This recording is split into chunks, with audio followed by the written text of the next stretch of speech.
All right. You've seen rodeo evolve in a lot of different ways. What would you think the biggest way that you've seen rodeo evolve? The biggest way, I think, is more involvement with all the rodeo committees. And the association has done really a good job over the years marketing the rodeo and getting national sponsors in. And that's all made it so that the money nowadays is so much better. Okay. All right. That makes a lot of sense.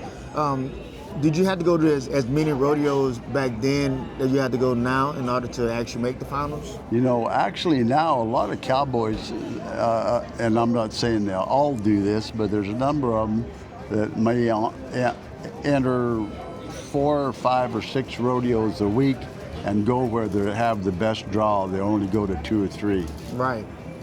The draw is a big difference, you know. Exactly. I'm learning. I've learned that in a few years talking to a few cowboys that learned how to enter. Yes. Learning how to enter is extremely important. Yes, it is. Yeah. Especially nowadays. Yeah. In order so you won't tie your body up and you pick the right ones to go to in order to put you at a certain level. Yeah. Yeah, well, you just have so much a better chance when you enter 6 and you go to 3. Okay. You go where you got the best horses and you have the best ability to win. Right. So, what circuits? I mean, did you actually rodeo in? Did you rodeo in the north, or where did you rodeo mostly? Actually, this is kind of interesting that you asked that. I was on the board of directors for the PRCA back in the 70s. Okay. And I created the whole circuit system. Wait a minute. Come on, wait a minute. Yes. No.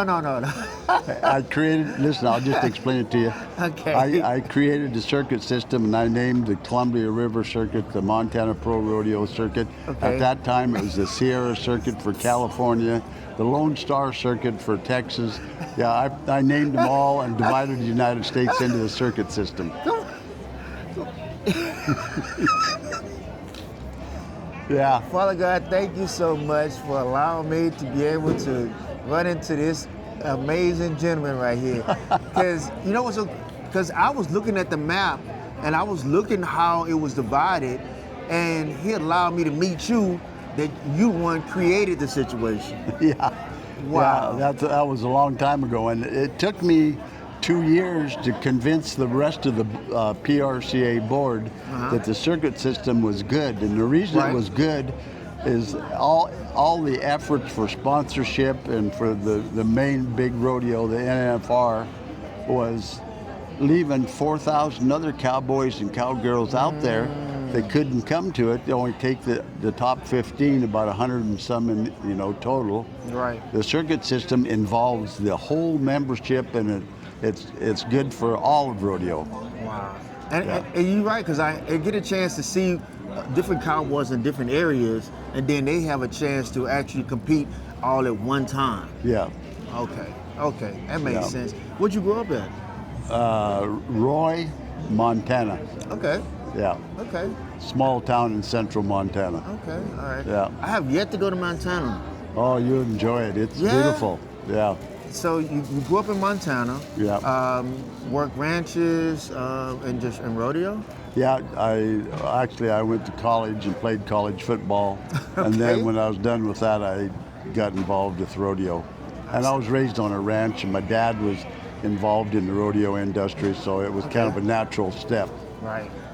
And riding horses. Yeah. Oh yeah. Lots of horses. Yeah. So, who inspired you to actually want to rodeo? You know, I went to Southern California to a rodeo school, and the gentleman was a guy by the name of Larry Mahan. Wait. Yeah. You mean to tell me you actually studied under the great Larry Mahan? Yeah, we were great friends. And in fact, when he passed away, I was the last guy I was hanging on to his hand there in Texas and stuff.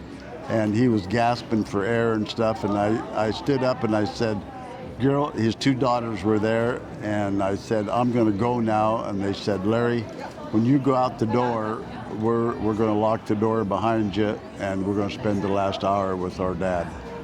Wow. Yeah, he was a great cowboy. He kind of revolutionized the whole sport of rodeo. You know, flew the airplanes and worked 2 or 3 events, and he even tried to create a band and sing for a while. He was a great guy. So you would say he was a pretty much a big innovator. He was an innovator. He was a guy that actually just tried different things. He took rodeo 3 or 4 more steps up. Yeah. Wow. Yeah, involvement. And you went to his school when you got started. Yeah, I sure did. Wow, that is amazing. Because I read so many books about him. I saw a lot of interviews and a lot of pictures. But to actually speak to someone that really knew him and actually hung out with him, that was pretty awesome. Yeah. So he inspired you. Oh yeah. And we for 20 or 30 years we was in contact with each other a lot. Okay. I got a picture in the Billings Gazette, the newspaper, and on the front cover is a picture of Larry Mahan and my son when my son was like 4 or 5 years Wow. old. Yeah. Wow. I'm pretty sure people thought that was his son. Yeah, I know. He explained it in the copy. Okay. So when this organization started 18 years ago, were you spearhead to have this, or it was something that was already going on? Well, it had went on for a number of years before that, but the people that were involved then got old. Most of them passed away, and I just came in and kind of recreated it and did it in a different way that made it a lot better. There'll be 300 or 400 people at this reunion, and there'll be predominantly people that are 50 and 60, 70, 80 years old. Okay. There might even be 1 or 2 that are 90. Yeah. Are you serious? Yeah, I'm serious. I'm pretty sure I will see some guys that I've interviewed that's gonna be there. Man, that's amazing. So have you set it up to where it can continue going on after you stop doing it? Oh yeah, it'll continue on. My son will step in, or some of the other people that are involved with us. That's important. Yeah, that's very important. I think that's a lot of organizations, they don't look at the future of being able to exist when that person steps down, that it keeps rolling on. Yeah. That's important. Yes, it is. Very, very important. Is that one of the things that you look at for is when you're creating things and doing things, you want something that's going to last? Like you said, when you created the circuit finals, the circuits, you wanted something that's going to be able to continue on. And something that would do something for the whole membership. Rather than just the top 15. Right. Yes. So when you did that created the circuit. that created the circuit finals too. Yeah. The circuit finals is big. Yeah. It's in Colorado Springs now. Yeah, but I mean, so like they have different circuit finals at certain places though. Every circuit has its finals. Right. Yeah. And then those guys that qualify at those go to the big rodeo in Colorado Springs. So that's one of the things that a lot of people don't know.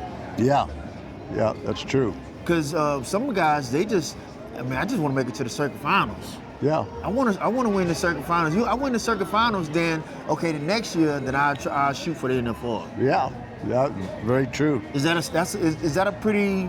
And actually, you'll see people at the circuit finals that have been at the NFR, maybe won the NFR, but they come from their circuit and they decided they're just going to rodeo locally and come to the circuit finals. I've heard. Okay, this is a very important question. All right, so I talked to I interview a lot of young kids that actually their parents were like, well, Miss AD, how do my son get sponsors, and what is the steps that he take in order to get to Houston or go to the NFR? And I tell them that it's more important to get with someone that actually been there. Yeah. And get the information from them to go forward. Yes. What do you think about that? Oh, I think that's an excellent way to do it, because those people know all the ins and outs, you know. And when you're young like that and stuff, and you don't know exactly what you're doing and stuff, it's better to go to somebody that's experienced and knows what they're doing. Right. Yeah. Right. I mean, even in my age, there's a lot of guys that, like yourself, that I try to talk to and get information about in order to go forward, because I haven't been there. Yeah. And it says in the scripture, you got to seek wise counseling. Yeah. Yeah. Yeah. So, those of you that's watching, I have had the pleasure of sitting here talking to an amazing gentleman that went to the NFR in 1971, won a round or two, and competed at the high level of rodeo. And for those that don't know, you are Larry Jordan. Mr. Larry Jordan, and you're from Roy, Montana. All right. Roy, Montana, you have had the privilege of having an amazing cowboy. All right, y'all. This is 80 Haddon Cowboy World, and that's it. Oh, if you had to say something to me going forward and doing what I'm doing as a photographer, as a journalist, any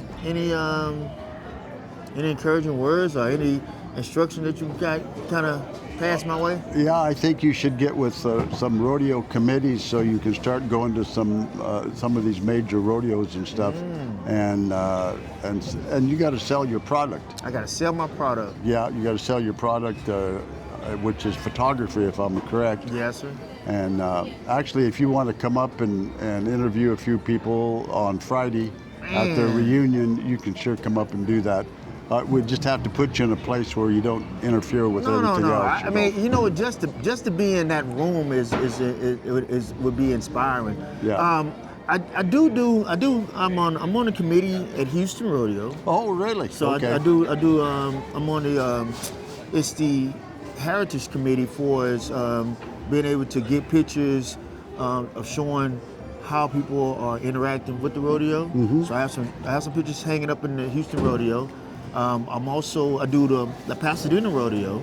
Oh, California. No, Pasadena, Texas, Houston. Texas. Yeah. Oh, okay. I do Pasadena. I do a lot of the fairs within my region, as you created the Texas region. Yeah, right. Been to Cheyenne. Oh, okay. Shot at Cheyenne. God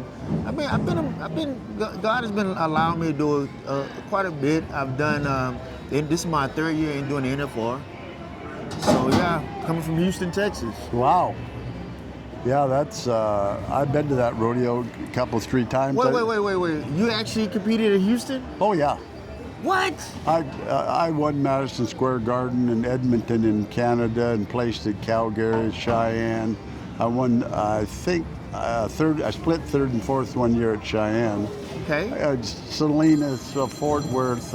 Yeah, I was on the circuit for about a year or 2. Yeah.